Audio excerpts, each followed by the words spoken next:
경기도 접경적 유세에 나선 이재명 민주당 대선 후보는 평화경제특구 지정을 공약했습니다. 특별한 희생을 치른 지역에 특별한 보상을 해야 한다며 민심 잡기에 나섰습니다. 김문수 국민의힘 대선 후보는 서울 수도권 민심 잡기에 집중했습니다. 서울 강서구 전통시장과 영등포 쪽방촌을 돌며 골목상권과 취약계층을 살폈습니다.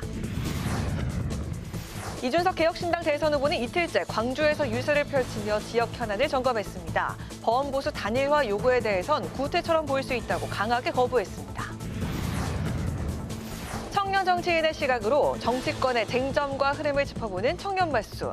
대선을 2주 앞두고 민주당 이재명, 국민의힘 김문수 대선 후보는 수도권을, 개혁신당 이준석 후보는 호남을 찾아 표심 공략에 나섰습니다. 각 후보들의 핵심 발언과 선거 전략을 살펴봅니다.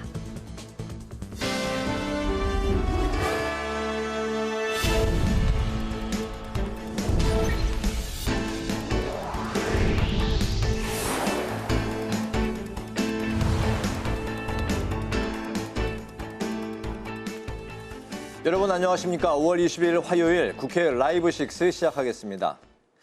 21대 대통령 선거가 이제 2주 앞으로 다가왔습니다. 김문수 국민의힘 후보는 강서구 골목시장과 영등포 쪽방촌을 방문해 표심 잡기에 총력을 다했습니다. 문화예술인들을 만나 국가적 지원을 약속하고 당 차원의 여성 공약도 발표했습니다. 김지수 기자입니다. 어제에 이어 오늘도 대선 최대 승부처로 꼽히는 수도권 유세에 집중한 김문수 후보. 오전에는 문화예술인들을 만나 전폭적인 지원을 약속했습니다.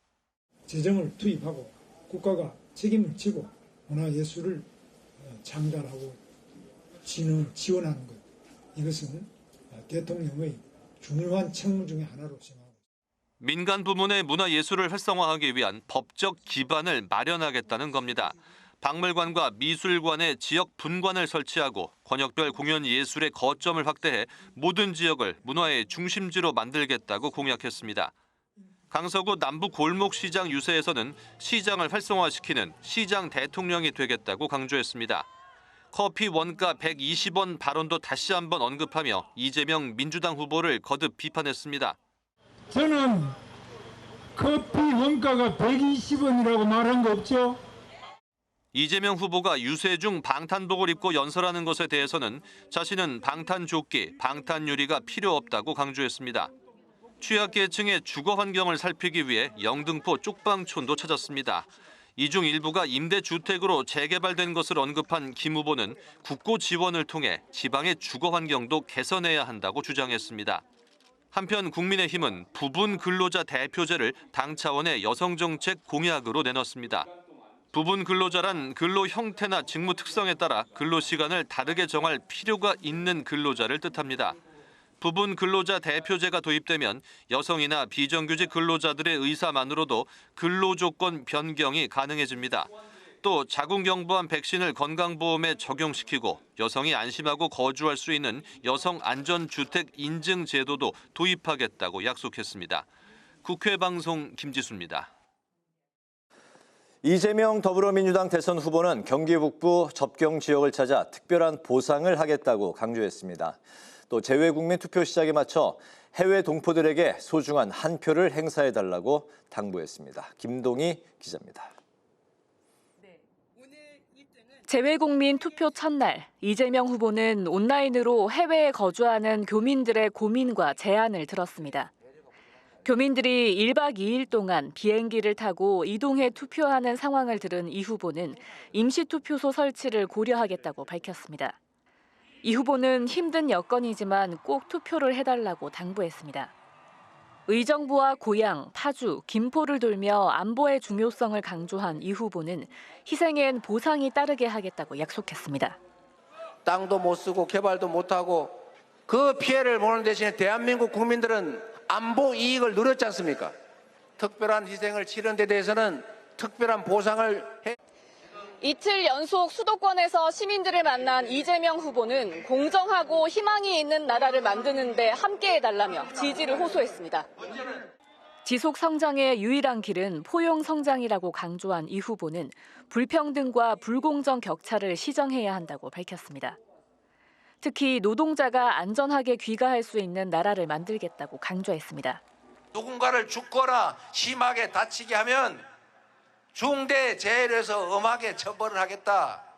이게 중대재해처벌법입니다. 국민의힘하고 다 합의해서 만든 법이잖아요. 맞습니까? 이 후보는 미군 반환 공여지를 첨단 산업 단지와 평화 경제 특구로 키우겠다는 비전도 제시했습니다. 경기 북부를 특별자치도로 분리하는 문제는 독자적 경제 기반을 갖추고 고려하는 게 바람직하다고 밝혔습니다. 자신의 커피 원가 120원 발언에 대한 공세엔 하지도 않은 말을 조작하는 건 잘못된 거라고 주장했습니다. 국회 방송 김동희입니다. 이준석 개혁신당 대선 후보는 이틀째 광주에 머물며 호남권 유세를 이어갔는데요. 국민의힘의 꾸준한 단일화 제안에는 구태처럼 보인다며 거부 의사를 밝혔습니다. 장정현 기자의 보도입니다. 이준석 후보가 언론 인터뷰를 통해 김문수 후보의 확장성에는 한계가 있다며 지난 총선 때 3자 구도 형성으로 자신이 당선됐던 동탄 모델을 거듭 주장했습니다. 국민의힘을 지지하는 전통적 보수층 유권자는 절대 이재명 후보는 찍지 않겠지만은 저를 찍는 유권자들 같은 경우에는 이재명 후보를 찍을 수도 있는 유권자들이거든요. 예. 그 차이가 있기 때문에 누구 중심으로 표가 뭉쳐야 되는지는 명확해 보이거든요. 하지만 국민의힘 측에서 나오는 범보수 단일화 논의는 구태로 보일 수 있다고 일축했습니다. 절차나 과정 자체가 굉장히 구태스럽게 보일 것이기 때문에 전혀 할 생각이 없습니다. 지금 상황에서 저는 단일화 같은 걸로 지금 시간을 허비할 상황이 있나 이런 생각을 합니다. 이 후보는 이틀째 광주에 머물며 강기정 광주시장을 만나 지역 현안을 점검하고 전남대를 찾아 청년층을 공략했습니다. 또 통학버스 안전을 강화하기 위한 정책으로 음주운전 시동 잠금 장치를 의무화하고 AI를 기반한 사고 대응 시스템을 구축하는 방안을 공약으로 제시했습니다. 국회 방송 장정현입니다. 조기 대선을 앞두고 헌법 개정 논의가 급부상하고 있습니다. 30년 넘게 유지된 87년 체제의 변화가 필요하다는 지적이 제기되고 있는 건데요. 시대의 변화와 정치적 격동 속에서 헌법은 어떤 길을 걸어왔을지 강민지 기자가 정리했습니다. 대한민국 헌법은 1948년 제헌헌법 공포 이후 정치 권력의 흐름에 따라 9차례 개정됐습니다. 첫 개헌은 1952년 이승만 대통령의 재선을 위한 직선제 도입, 이른바 발췌 개헌입니다. 이 전 대통령은 이후 4.4 호입 개헌으로 초대 대통령의 중임 제한을 없애며 사실상 종신 집권의 길을 열었습니다. 4.19 혁명 이후에는 의원 내각제를 도입하고 3.15 부정선거 주범을 처벌할 수 있도록 하는 개헌이 잇따랐지만 박정희 전 대통령의 5.16 군사 쿠데타로 그 헌법은 오래가지 못했습니다. 박 전 대통령은 대통령제를 복원하고 3선을 가능케 하는 개헌을 거쳐 1972년 유신헌법으로 국회 해상권 등 대통령에게 막강한 권한을 부여했습니다. 뒤를 이은 전두환 정권 역시 간접선거와 7년 단임제를 도입한 개헌으로 유신체제를 계승했습니다. 그리고 1987년 국민이 이끈 6월 항쟁의 결과인 9차 개헌은 대통령 직선제와 국민 기본권 강화를 담으며 현행 헌법의 토대를 세웠습니다. 하지만 30년 넘게 유지된 87년 체제에 대한 변화 요구는 정치권 안팎에서 계속되었습니다. 이에 내각제 개헌과 4년 중임제 등 개헌론이 선거 때마다 등장했지만 본회의까지 올라간 문재인 정부의 개헌안마저 표결에 실패하며 모두 성사되지 못했습니다. 투표하신 의원 수가 의결 정족수인 재적의원 3분의 2에 미치지 못하고 있습니다. 따라서 이 안건에 대한 투표는 성립되지 않았음을 선포합니다. 개헌 필요성에 대한 목소리는 국회에서도 꾸준히 제기됐습니다. 정세균, 문희상, 박병석, 김진표 국회의장까지 모두 국회 주도의 개헌특위를 구성하며 개헌의 중요성을 거듭 역설했고 갈등의 정치를 넘어 협력의 새 헌정 시대를 엽시다. 그래야 대한민국이 전진할 수 있습니다. 국민의 삶도 지켜낼 수 있습니다. 그 출발은 개헌입니다. 이번 대선을 앞두고 개헌 논의에 물꼬를 틔운 것도 지금의 우원식 국회의장입니다. 우 의장은 지난달 6일 긴급 기자회견을 열고 제왕적 대통령제를 바꾸는 개헌이 필요하다며 대선과 개헌 국민투표를 동시에 진행하자고 제안한 바 있습니다. 권력을 분산하여 국민 주권, 국민 통합을 이루어내라는 시대적 요구, 개헌 방향성이 가장 명료해진 지금이 개헌을 성사시킬 적기입니다. 이처럼 대선 국면마다 나오는 개헌 목소리가 이번엔 실패의 역사를 되풀이하지 않을지 관심이 모아지고 있습니다. 국회 방송 강민지입니다.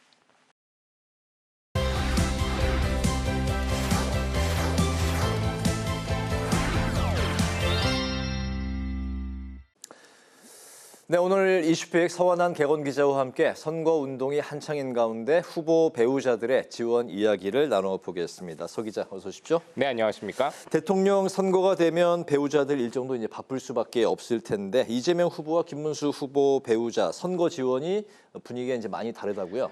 네, 그렇습니다. 이 남편인 이 이재명 후보처럼 이 김혜경 씨 역시 로우키를 구사하는 것이 조금 두드러지는 것 같습니다.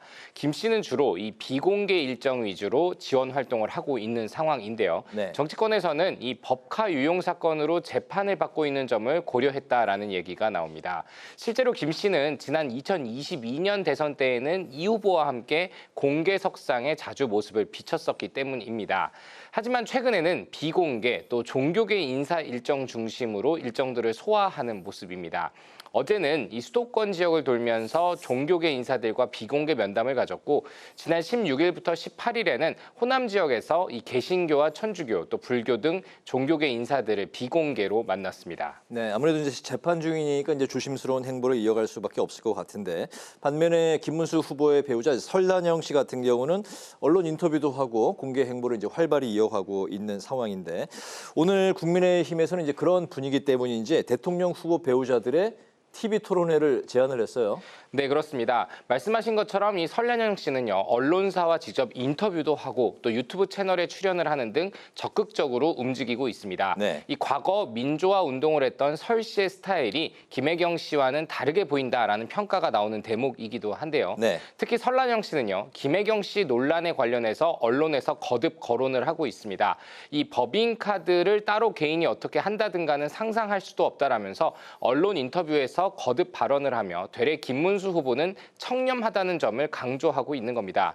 그리고 최근 김문수 후보의 이 미스 가락시장 발언에 대해서도 뭐라고 좀 지적을 했다라면서 채널A 인터뷰에서 밝히기도 했는데요. 이 국민의힘 역시 배우자를 더 강조하려는 모습입니다. 김용태 비대위원장, 오늘 이 김문수 대선 후보의 배우자 설란영 씨와 이 이재명 후보의 배우자 김혜경 씨의 TV 생중계 토론을 공개적으로 제안을 했습니다. 김건희 여사 논란 등으로 이 대통령 배우자에 대한 국민적 검증이 필요하니 이를 받자라는 취지입니다. 그러면서 사전 투표 전에 하자라고 촉구를 했지만 민주당은 곧바로 이 배우자 토론을 하자는 것은 황당하고 회개한 제안이다라면서 선을 그었습니다.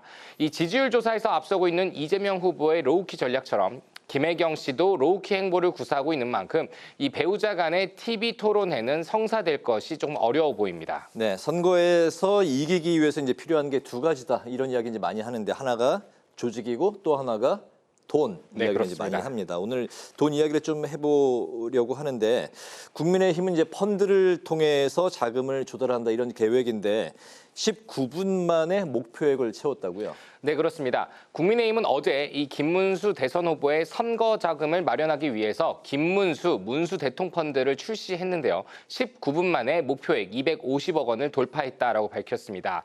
이 문수 대통펀드는요, 연 2.9%의 이자를 제공하며 어제 오전 10시부터 총 250억 원 규모로 선착순 판매가 이루어졌습니다. 네. 오는 8월 중순 일괄 상환되며 만기 시 원금과 함께 약정된 이자가 지급되는 그런 방식입니다.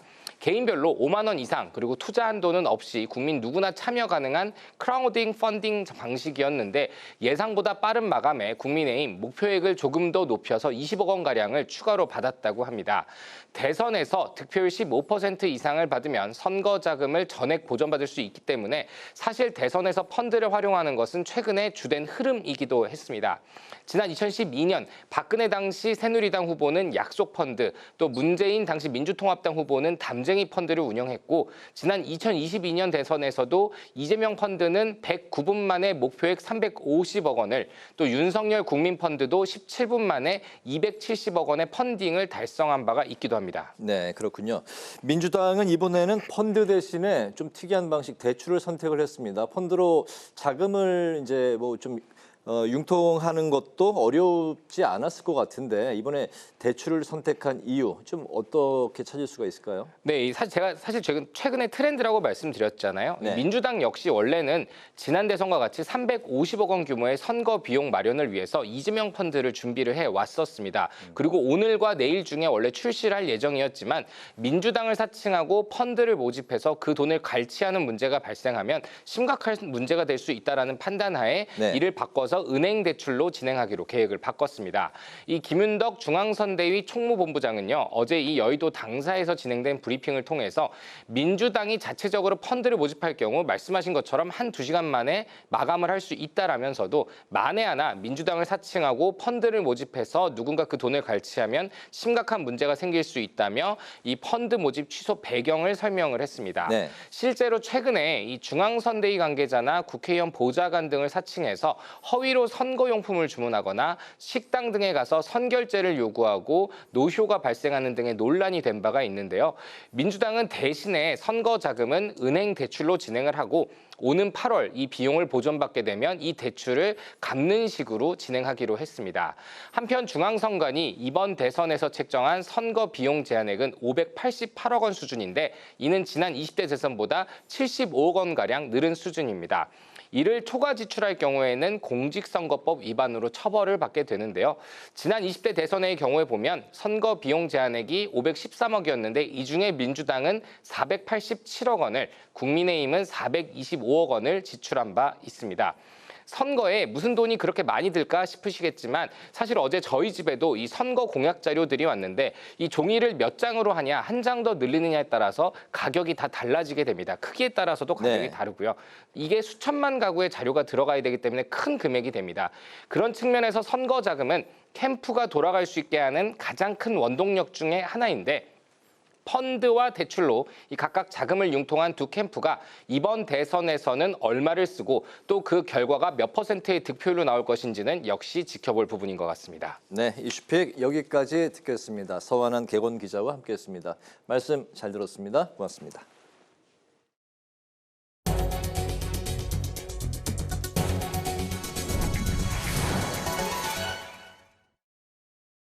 미국의 관세 정책 등 급변하는 국제 정세에 대응하기 위해 국회 외교안보 포럼이 출범했습니다. 우원식 국회의장은 국제 질서의 전환기를 맞아 초당적 국익 외교 전략을 만들어야 한다고 강조했습니다. 한규미 기자입니다. 국회 싱크탱크인 국회 미래연구원이 외교 전략을 논의하기 위해 국회 외교안보 포럼 코리아 컨센서스를 출범했습니다. 대통령 선출과 함께 5년마다 바뀌는 외교 정책의 폐해를 극복하고 중장기적인 외교 전략을 세우기 위해서입니다. 포럼에는 외교안보 정책을 논의하기 위해 학자와 정책 실무자, 국회의원 등 다양한 분야의 전문가가 참여했습니다.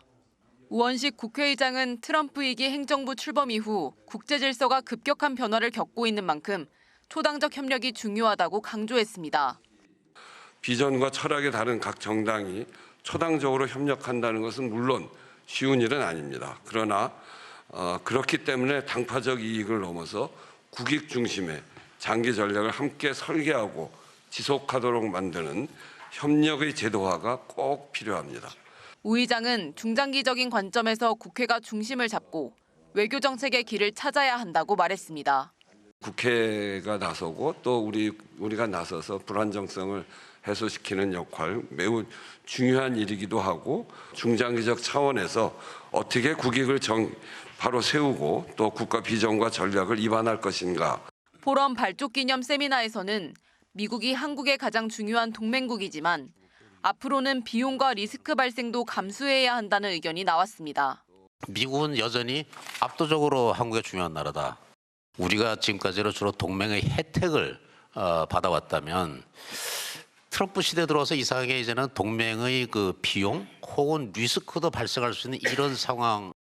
서정건 경희대 교수도 우리나라가 조선업과 LNG 그리고 무역 흑자를 묶어서 대미 협상력을 높여야 한다고 제안했습니다.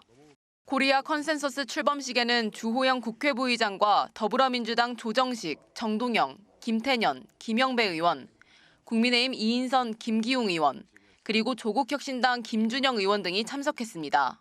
국회 외교안보 포럼은 오는 7월에는 한일 관계, 9월에는 한중 관계, 그리고 11월에는 남북 관계에 대한 세미나를 개최합니다. 논의한 내용을 바탕으로 연말에는 코리안 컨센서스 페이퍼를 발간할 계획입니다. 국회 방송 한규미입니다. 21대 대통령 선거 재외국민 투표가 오늘부터 25일까지 엿새간 진행됩니다. 중앙선거관리위원회는 전 세계 118개국 223개 투표소에서 투표가 진행되며 최근 공간이 신설된 쿠바와 룩셈부르크, 리투아니아, 그리고 에스토니아 등 4개 국가에 처음으로 재외투표소가 설치됐다고 밝혔습니다. 재외투표 장소와 기간 등 세부 정보는 중앙선관위 재외선거 홈페이지와 공관 홈페이지에서 확인할 수 있습니다. 국민의힘과 더불어민주당이 대선 후보 배우자 TV 토론을 두고 공방을 벌였습니다. 국민의힘 김용태 비상대책위원장은 긴급 기자회견을 열고 영부인의 사회적 영향력을 고려해 검증이 필요하다며 대선 후보 배우자의 TV 토론회를 제안했습니다. 이에 대해 민주당은 황당하고 해괴한 제안이라고 일축했고 이재명 후보는 신성한 주권 행사의 장을 이벤트화하지 말라고 비판했습니다. 더불어민주당은 국민 빅텐트가 점점 커져가고 있다고 강조했습니다. 윤호중 총괄선대본부장은 선대위 회의에서 국민의힘 김상욱 의원과 개혁신당 김용남, 허은하 전 의원에 이어서 박근혜 전 대통령 지지자 모임도 이재명 후보에 대한 지지를 선언했다며 이념이 아닌 국익을 위해 총집결하고 있다고 밝혔습니다.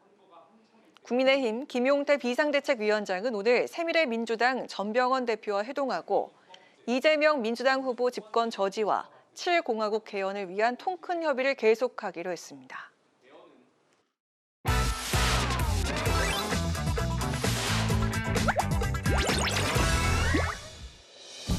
(5월 20일) 강아랑이 전해주는 정치권의 뜨거운 말말말 강아랑의 정치랑입니다. 오늘 첫 번째 주제는 진짜 빅텐트입니다. 이번 대선에서 양 진영의 빅텐트 경쟁이 본격화된 가운데 민주당의 빅텐트가 먼저 속도를 붙이는 모양새입니다. 찢어진 가짜 빅텐트에 몰려가가지고 고생하는 사람 혹시 있을까 싶어서 그런데 진짜 빅텐트 민주당으로 오십시오. 김상욱 의원, 김용남, 문병호 전 의원에 이어서 어제 개혁신당의 허은하 전 대표가 이재명 후보 지지 선언을 하면서 더욱더 탄력이 붙고 있는 겁니다. 그쪽에서 견디다 버티다 도저히 안 돼서 탈출한 분이 있길래 저희가 모셔왔어요. 허은하 전 개혁신당 대표입니다. 이재명 후보는 분열이나 혐오를 말하지 않습니다. 통합과 책임을 말합니다. 민주당은 이것이야말로 국민통합 빅텐트라고 강조하면서 보수 진영 인사들의 잇단 지지 선언으로 한껏 고무된 분위기입니다. 후보의 진심이 담긴 경청과 통합, 화해와 포용 행보에 민주당의 국민 빅텐트가 점점 커지고 있습니다. 극우 내란 카르텔에 맞서 총결집을 하고 있는 중입니다. 하지만 개혁신당은 애초 사실상 당 활동을 하지 않거나 개혁신당에 반하는 행위를 했던 사람들이라고 깎아내렸고 국민의힘 역시 일개 전현직 의원들의 이익 추구 행동이라고 비판했습니다. 뭔가 저쪽이 뭐 좀 될 것 같으니까 그냥 가는 이런 이익 추구형 그냥 이동이지 그런 것들 빅텐트라고 하지 않습니다. 저희는 더 큰 틀의 빅텐트를 추진하겠습니다. 중도와 보수를 포괄하는 빅텐트 구축에 적극 나선 민주당. 보수 진영 인사들에 대한 추가 영입 작업에도 한창인 것으로 전해지고 있습니다. 이들이 향후 어떤 역할로 대선에 영향력을 미칠지 관심이 모아집니다.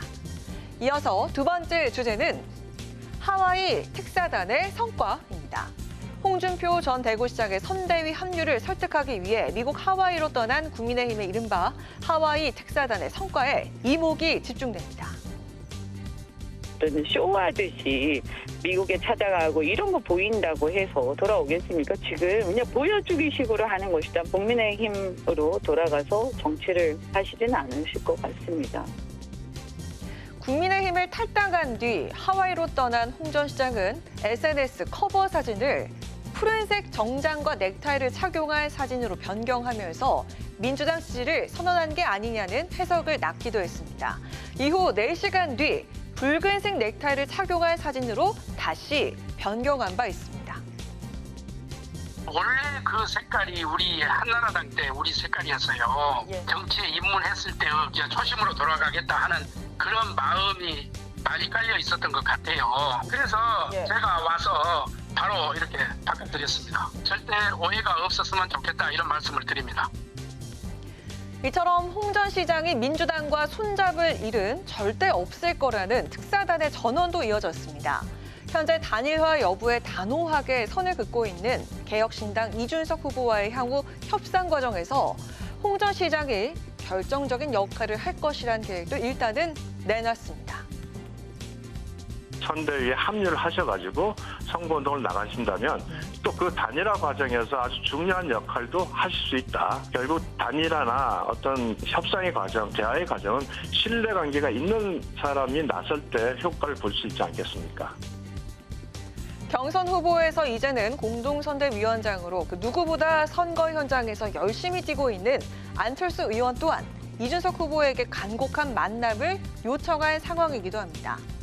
하와이 특사단과 홍 전 시장이 한국 시간으로 오늘 저녁 다시 만나 구체적인 협의를 할 것으로 전해지고 있습니다. 과연 홍 전 시장이 선대위에 합류해 보수 진영 최대 화두였던 반명 빅텐트의 성공을 이뤄낼 수 있을까요? 지금까지 강아랑의 정치 랑이었습니다.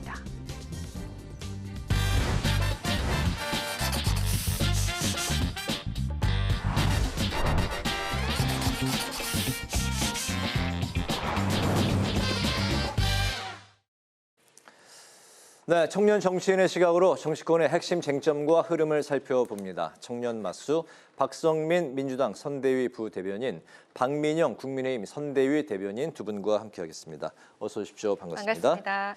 네. 오늘 민주당 이재명, 국민의힘 김문수 대선 후보가 최대 승부처인 수도권 공략에 나섰습니다. 개혁신당의 이준석 대선 후보는 광주를 찾아서 호남 유권자들을 만났는데요. 대통령 선거가 이제 딱 2주 남았습니다. 이 상황에서의 앞선 후보 또 추격하는 후보들 간의 전략이 궁금한데요. 어떻게 이제 평가하고 어떤 전략들이 있는지 두 대변인께 여쭤보겠습니다. 박성민 대변인께 먼저 들어볼까요? 일단 이재명 후보 같은 경우에는 험지에서 텃밭까지 한 번에 이제 훑는 일정을 보냈다라고 보시면 될 것 같고요. 네. 영남과 호남을 가로지르면서 선거 운동을 했습니다. 그리고 지금 상황은 수도권 이 표심을 잡는 데 좀 집중하고 있는 상황이고 지금 상황에서는 사실 김문수 후보 같은 경우에도 뭐 TK 지역을 계속 공략하는 행보를 보이다가 이제 수도권 유세에 나서고 있는 이런 모양새인데요. 아무래도 안정적인 지지세를 확보하는 게 중요하다라는 공감대가 양당 간에 있는 것 같습니다. 그런데 이제 다만 방금 앵커께서 언급해 주신 대로 이준석 개혁신당 후보 같은 경우에는 광주를 가셨거든요. 네. 그러니까 사실 이게 그것도 2박 3일 그렇습니다. 예. 네, 이게 제가 봤을 때는 개혁신당의 좀 전략인 것 같아요. 네. 사실 이제 호남 같은 경우에는 민주당의 텃밭이다 이렇게 불리는 곳인데 민주당에서도 굉장히 이번에 공을 들여서 며칠씩 묵었거든요. 네. 근데 이준석 후보 같은 경우에는 과거 국민의힘 당대표를 할 때에도 이른바 호남에 좀 공을 들이는 그런 모습을 보여줬고 사실 호남에서는 국민의힘의 특히 이번 불법 비상계엄 사태를 기점으로 해서 국민의힘에 대한 지지는 더 없어졌다라고 봐야 되는데 그런 빈 공간을 민주당으로만 채우지 않고 개혁신당으로 채우겠다 이런 노림수가 있어 보입니다. 네. 다만 이제 이준석 후보에 대한 어떤 개인적인 평가라든지 정치적인 뭐 호불호 이런 것들은 충분히 갈릴 수가 있는 상황이기 때문에 과연 저 호남에 집중하는 이준석 후보의 전략이 유효한지는 좀 지켜봐야겠습니다. 네. 국민의힘의 전략은 어떻습니까? 사실 지난 대선을 좀 살펴보면은 그 수도권 내에서 서울 권역은 저희가 5% 정도 이기는 그림이었고요. 다만 경기도에서 5% 정도를 내주면서 종합적으로는 거의 비슷한 수준의 득표를 했었습니다. 그렇기 네. 때문에 이번 수도권 선거 역시 좀 비슷하게 가져가야만 저희가 지난 대선 0.73%밖에 차이가 안 났잖아요. 수도권이 격전지가 될 수밖에 없기 때문에 지금 공을 들이는 형태로 마지막 2주 유세를 집중을 할 것으로 보이고요. 사실 우리나라 여론조사의 전반적인 권역을 살펴보면 TK, PK 지역은 이제 보수의 전통적인 지지층들이 많이 포진해 있다라고 하죠. 지금 이재명 후보가 여러 지표에서 과반이 나올 수 있는 이유도 TK 지역에서 전과 다르게 30%대 초반 정도를 받고 있기 때문입니다. 그만큼 TK 지역의 지지가 중요하기 때문에 모든 후보가 첫 주에는 TK 지역을 방문을 했던 것이고요. 그런데 이제 선거 막바지에 다다르게 되면 결과적으로 이재명 후보의 여러 약점들이 노출될 수밖에 없는 것이고 다시 이 TK, PK 지역의 전통 지지층은 김문수 후보 중심으로 결집할 수밖에 없다라고 저는 보거든요. 실제 오늘만 해도 이 120원 원두 커피 같은 내용이라든지 아니면 호텔 경제학 같은 게 굉장히 구설에 오르는 상태입니다. 그렇기 때문에 전통 지지층이 뒷받침해준다라고 하는 전제 하에 수도권에서 지난 대선과 비슷한 스코어를 유지하고 이제 어떤 강원 지역 같은 경우에는 이제 보수 우세 지형을 유지한다라고 하면은 충분히 승산이 있다라고 보는 것이고요. 또한 호남 지역 같은 경우에는 이재명 후보가 여러 유리한 구도에도 불구하고 지난 그 대선 경선에서 예비 후보 시절에 호남 지역이 투표율이 가장 낮았습니다. 그러니까 첫날 투표율이 20%대밖에 되지 않아서 영남 지역보다 절반밖에 되지 않았기 때문에 이재명 후보가 무리를 해서 2박 3일 일정을 소화를 했던 것이고요. 그만큼 호남 지역이 국민의힘에 대한 실망감 그 이상으로 어쩌면 이재명 후보에 대한 비토를 가지고 있다라고 볼 수밖에 없고 그래서 이재명 후보도 집토끼 결집이 미진하지 않을까라고 하는 두려움이 있을 것 같습니다. 그래서 이런 여러 가지 선거적인 변수들이 있기 때문에 충분히 수도권 공략에 매진한다면 국민의힘이 약진할 수 있을 것이다. 그런 판단들이 작용한 것 같습니다. 네, 반면에 또 이제 그 PK 같은 경우는 민주당 이재명 후보가 이번에는 굉장히 좀 선전할 수 있다 이렇게 자신감이 많이 있는 것 같아요. 네, 사실 지난 총선 같은 경우에도 여론조사 지표상으로는 거의 양당이 반반을 가져가는 구도였지만 결과적으로는 저희가 지역구 하나를 제외하면 PK 지역을 모두 다 석권을 했단 말입니다. 그래서 그리고 다른 예로는 지난 대선 같은 경우에도 저희가 호남 지역에서 30%까지 나오는 여론조사가 있었는데 실제 득표율은 10%대 초반에 머물렀다는 거죠. 이런 측면들을 봤을 때 아무래도 전통 지지층들은 좀 일시적인 실망감이 있다라고 하더라도 결과적으로 막판에 상대 후보에 대한 비호감도가 극대화되면서 양당이 총 결집을 하게 되면 좀 종국에는 이 집토끼들은 좀 결집하는 성향들을 가지고 있다. 이런 관측들이 가능할 것 같고요. 그래서 저희가 뭐 집토끼니까 방치하다 이런 말씀을 드리는 것이 아니라 충분히 그런 전략적인 지형 기반 아래서 저희가 전술을 구사할 수가 있다. 이 말씀을 드리는 겁니다. 네, 선거일이 다가올수록 민주당의 빅텐트가 점점 더 커지고 있습니다. 김상욱 의원이 민주당에 입당을 했고요. 개혁신당 김용남 전 의원과 허은하 전 대표에 이어서 일부 박근혜 전 대통령 지지 모임도 이재명 후보에 대한 지지 선언을 했습니다.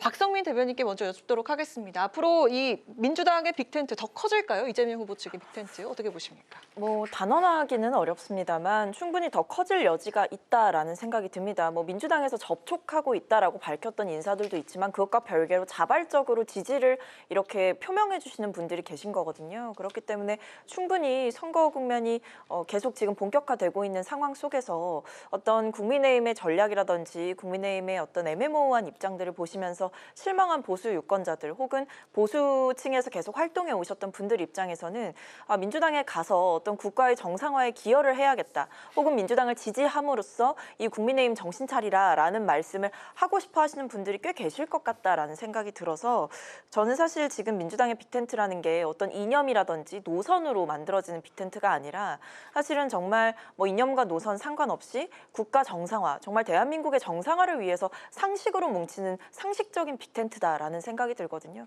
그런 점에서 어떤 민주당의 뭐 색깔, 신념, 노선 이런 것들을 기치로 해서 모이는 것보다도 그 이전에 어떤 대한민국의 정상화를 위해서 기여하고 싶다라는 생각을 가지신 정치권 관계자분들이라면 저는 충분히 민주당의 문을 두드릴 수 있는 상황이다라는 생각이 듭니다. 김상욱 의원이 민주당에 입당을 또 했고 그리고 그 친박계 지지 모임도 민주당 측에 이재명 후보에게 지지 선언을 했습니다. 이 상황 좀 어떻게 보시는지요? 뭐 사실 지지 모임이라는 것은 굉장히 파편화된 조직 그룹이기 때문에 저희가 특별한 의미를 부여하기는 어렵다라고 저는 보고요.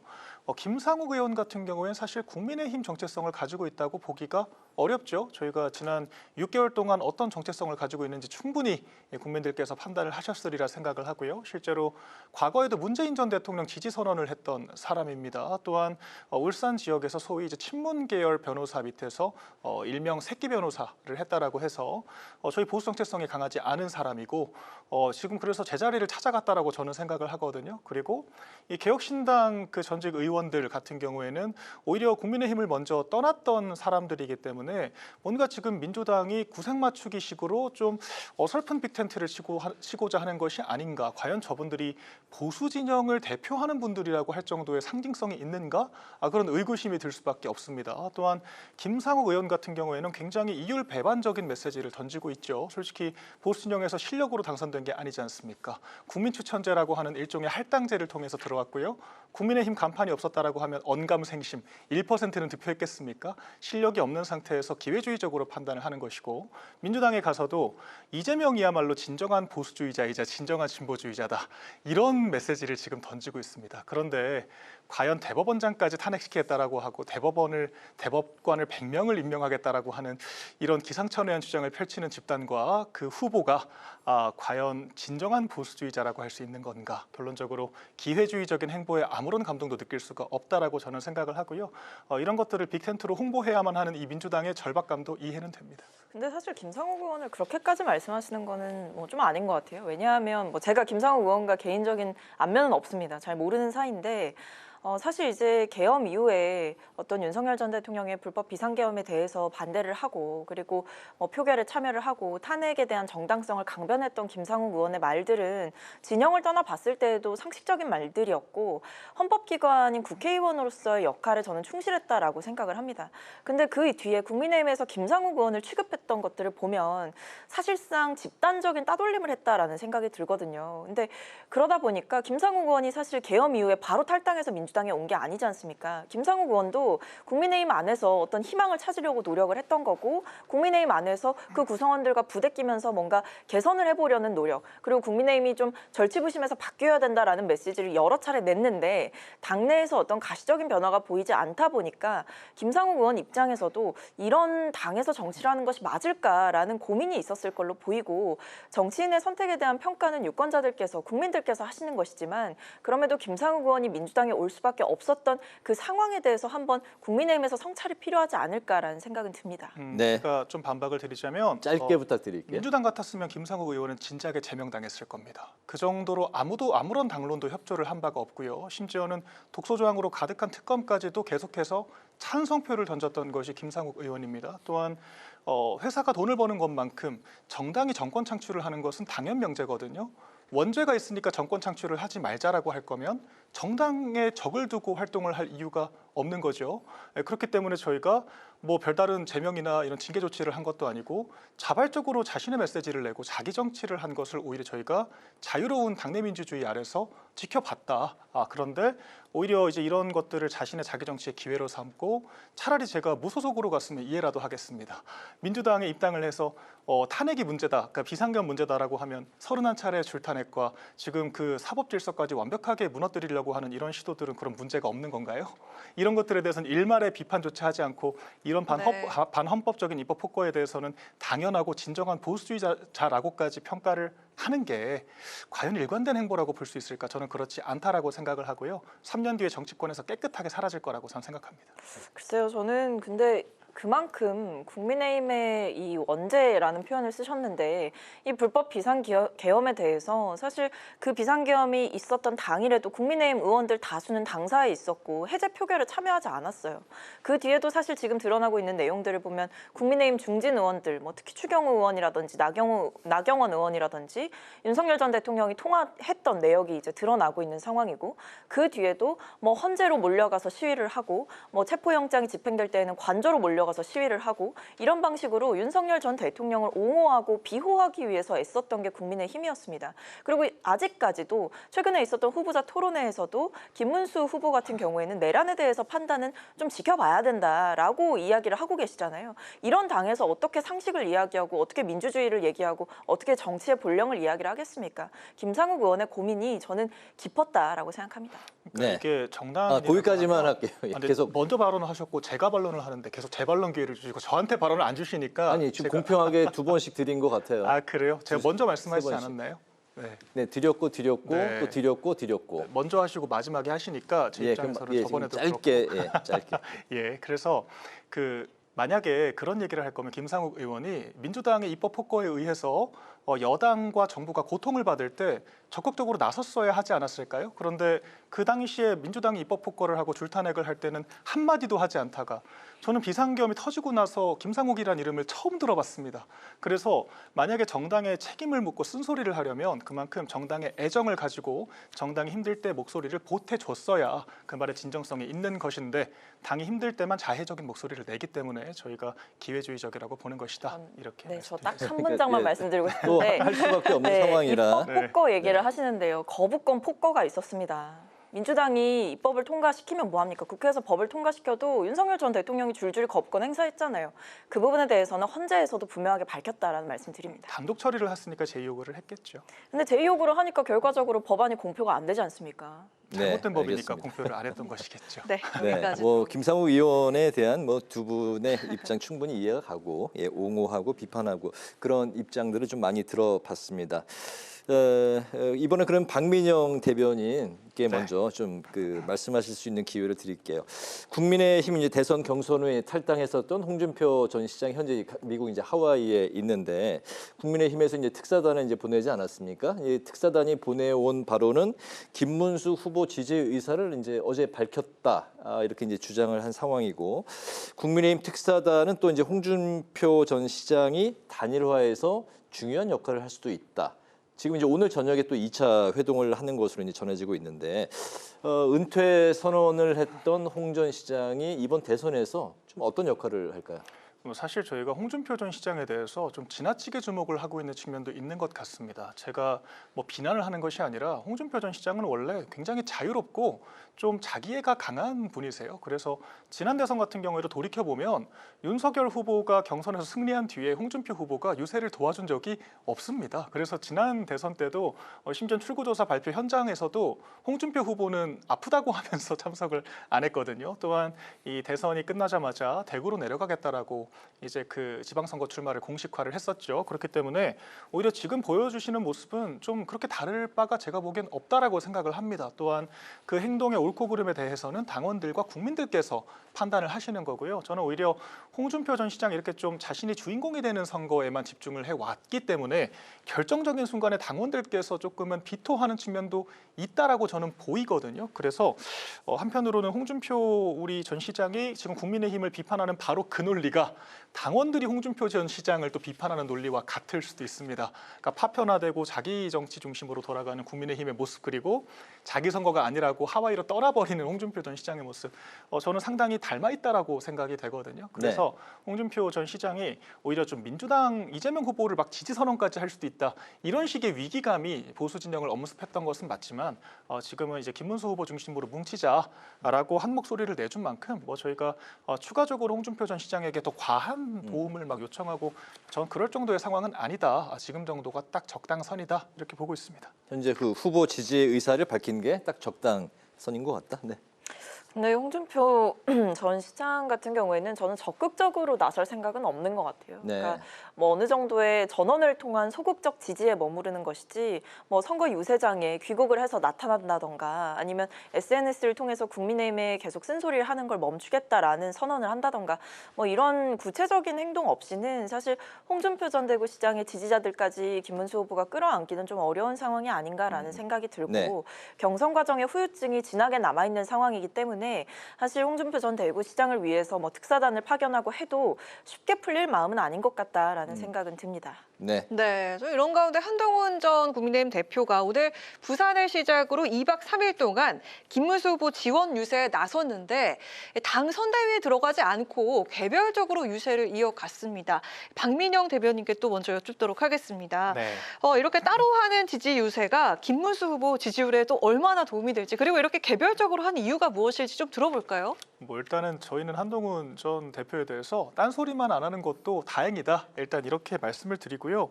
근데 이게 오늘 이동훈 개혁신당 대변인이 그런 SNS를 올렸더라고요. 한동훈 전 대표 측근들이 단일화를 절대 하지 말고 꼭 투표지에 이름을 올려야 한다라고 이야기를 전한다. 그러면서 약간 이런 우국충정에 대해서 이해한다라는 식으로 소위 이제 비아냥대는 그런 SNS를 올렸습니다. 이건 뭐 제가 추정하는 것이 아니라 공식화된 이런 주장을 하신 건데 네.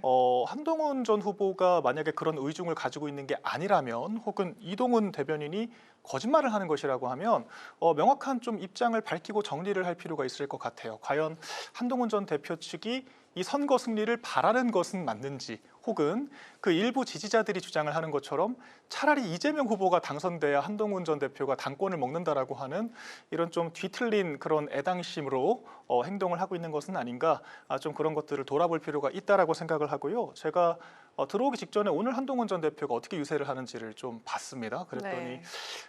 김문수 후보의 기획자도 안 들어가 있더라고요. 네, 한동훈 전 대표를 응원하는 사람들이 팬덤만 형성을 하고 있는 그런 모습들이 있어서 이거는 제가 한동훈 전 대표에 대해서 호불호를 밝히는 것이 아니라 정당 정치는 이렇게 하는 것이 아닙니다. 정당이라는 것은 본인 주장도 동조하는 사람들도 있지만 김문수 후보의 주장을 동조하는 사람들이 더 많았기 때문에 당원 투표는 물론 여론조사에서도 김문수 후보가 득세를 한 거거든요. 그렇게 해서 최종 후보가 된 겁니다. 그렇다면 그런 민의를 존중하고 우리가 최종 선발한 후보를 도와주는 것이 상식이거든요. 내 선거가 아니라고 해서 이렇게 좀 남일처럼 라이브 방송을 한다든지 아니면 좀 면피성 유세만 한다든지 이런 모습들을 보이는 것은 당원들께 대단한 실망을 안길 수가 있다. 그런 식으로 당권을 차지하는 것은 불가능하다. 이 말씀을 꼭 드리고 싶습니다. 네, 쓴소리를 뭐 계속해서 좀 해주셨는데요. 네. 네, 근데 일단 한동훈 전 국민의힘 대표 같은 경우에는 사실 이제 자기 장사를 하고 있는 것 같기는 해요. 왜냐하면 이제 선대위에 결합을 해서 사실은 김문수 후보와 같이 있는 장면들을 노출하는 것이 어떻게 보면 당내 화학적 결합을 이뤘다라고 보여줄 수 있는 가장 확실한 증거이기도 하거든요. 근데 그 장면을 만들지 않고 있다라고 하는 것은 아마 두 가지 계산이 있을 겁니다. 일단 이 선거에서 김문수 후보를 지지함으로써 본인이 얻을 수 있는 혹은 김문수 후보를 적극적으로 도움으로써 본인이 가져올 수 있는 정치적인 실익이 없다라는 판단을 한 것 같고, 그리고 두 번째로는 이제 한동훈 전 대표의 메시지를 보면 뭐 민주당을 향한 비판도 있습니다만 그것과 별개로 윤 전 대통령 부부와 절연을 해야 된다라든지 당이 명확하게 어떤 이 계엄에 대한 입장, 뭐 탄핵에 대한 입장 이런 것들을 정리해야 된다라든지 이런 취지의 메시지를 계속 내왔습니다. 근데 여기에 대해서 김문수 후보와 이 국민의힘의 입장 자체가 저는 좀 모호했다라고 생각해요. 실제로 최근에 윤석열 전 대통령이 결국 제명당한 게 아니라 자진 탈당이라는 수를 택했습니다. 이런 국면까지 온 것을 봤을 때 한동훈 전 대표 입장에서는 본인이 그렇게 쓴소리를 하는데도 당에서는 여전히 의지가 없다. 특히 김문수 후보는 의지가 더 없다라는 판단을 한 것 같고 본인의 지지층과 어떻게 보면 겹치지 않는다라는 판단을 해서 사실은 이제 전국을 돌면서 유세 지원은 하지만 그것이 김문수 후보를 위한 것이 아니라 본인의 정치적인 뭐 활로 모색을 위한 하나의 수단이 된 것이 아닌가 이렇게 보입니다. 알겠습니다. 마지막 이슈인데 오늘 그 김용태 국민의힘 비대위원장이 대선 후보자 배우자의 역할이 점점 커지고 있기 때문에 배우자 TV 토론을 이제 제안을 했는데 국민의 이제 민주당에서 이제 이런 지하에 거절을 했습니다. 이재명, 이준석 후보 모두 이제 비판에 이제 날을 세웠고 정작 그 김문수 후보는 부인들 검증이 필요하다면 해야 한다. 이렇게 이제 맞선 상황이 됐습니다. 과연 대선 후보의 배우자까지 이제 검증을 해야 되는, 토론을 해야 되는 뭐 이 양측에 이제 좀 공방이 오고 가고 있는데 토론 제안 좀 두 분은 좀 어떤 시각으로 보고 계실까요? 저는 이거는 자충수가 됐다라고 생각을 하는데요. 어떤 재미도 없고 감동도 없는 제안이다 이렇게 볼 수가 있겠습니다. 사실 지금 대선이 2주가량 남았거든요. 후보자들 역량 검증하기도 바쁜 상황입니다. 그러니까 지금 후보자 토론회도 충분히 못하는 상황이잖아요. 사실은 대선 후보자 토론회인데 이제 한 번 했고 이제 남은 게 2번 정도 되는데 후보자들 토론, 후보자들 공약 살펴보고 여기에 대해서 계속 검증하는 시간을 갖기에도 모자란데 여기서 갑자기 영부인이 될 수도 있는 분들을 이제 끌어들인다라는 것 자체가 저는 뭐 국민의힘 내부에서는 획기적이라고 생각해서 이것을 긴급 기자회견을 통해 밝히셨는지는 모르겠지만 국민들 입장에서는 굉장히 의아하다라는 생각을 하실 것 같고요. 그리고 또 한 가지 드는 의문은 이렇게 되면 영부인의 국정 개입을 사실상 공식적으로 인정하는 것이 아닌가라는 생각이 들어서 오히려 김건희 여사가 더 소환되는 그런 국면으로 스스로를 몰고 갔다라는 생각이 들기 때문에 국민의힘 내에서 이 의견을 내신 분이 누구신지는 모르겠지만 직책을 맡고 계시다면 저는 내려놓는 것이 현명한 판단일 것이다라는 생각이 듭니다. 네. 네.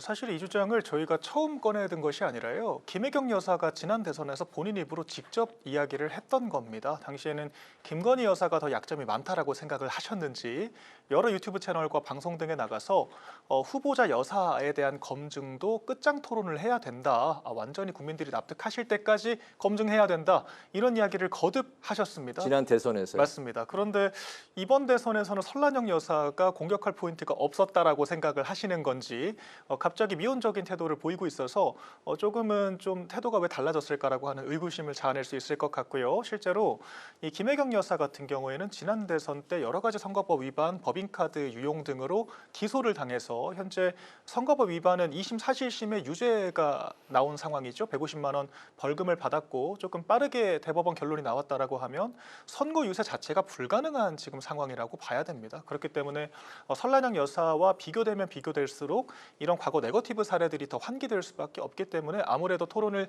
피하고 싶어 할 것 같습니다. 그리고 그 토론을 피하는 모습조차도 국민들의 평가 대상이 될 것으로 보이고요. 이제 또 영부인의 국정 개입 말씀을 하셨지만 전 이건 사실 법적으로 영부인이라는 것은 권한과 지위가 명확하게 구분되어 있지는 않습니다. 그런데 현실적으로 김건희 여사뿐 아니라 과거 모든 영부인들이 이 국정 관련해서 구설에 올랐던 것이 사실이거든요. 가까이는 김정숙 여사도 마찬가지입니다. 그렇기 때문에 현실적으로 영부인에 대해서 검증하는 것도 국민들이 이 대통령을 뽑는 데 있어서 중요한 요소일 수 있다는 것은 충분히 전 합리적인 주장이라고 생각을 하고요. 이게 좀 대선이 2주밖에 안 남은 상황인 만큼 또 영부인에 대해서도 충분히 국민들께서 판단할 근거가 마련됐으면 좋겠다는 말씀을 드리겠습니다. 네. 오늘 이제 딱 2주 남았습니다. 이제 2주 후에 화요일에 대선이 있는데 오늘 그 두 분들의 또 뜨거운 청년 맞수 시간 또 들어봤습니다. 이제 마무리를 해야 될 것 같고요. 지금까지 박성민 민주당 선대위 부대변인, 박민영 국민의힘 선대위 대변인 두 분의 말씀을 들었습니다. 말씀 잘 들었습니다. 고맙습니다. 고맙습니다. 오늘 국회 라이브 6 여기까지입니다. 시청해주신 여러분 고맙습니다.